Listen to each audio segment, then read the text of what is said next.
नाशिक लोकसभा मतदारसंघात रोजच नवनवीन घडामोडी घडत आहेत।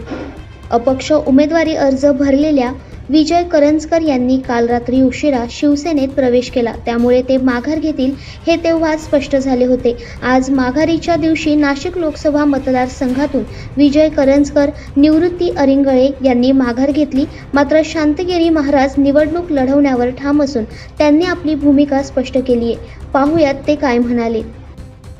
ओम जगद्गुरु जनार्दन स्वामी मुनगी महाराज व भारत मातेच्या आशीर्वादाने या लोकसभेची निवडणूक जनता जनार्दनाने या ठिकाणी करायची ठरवली आणि त्यानुसार बाबांना त्यांनी रिंगणात उतरवले आहेत।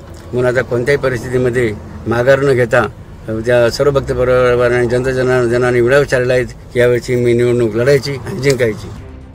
दैनिक भ्रमरसाठी प्रतिनिधी सुधीर कुलकर्णी, नाशिक।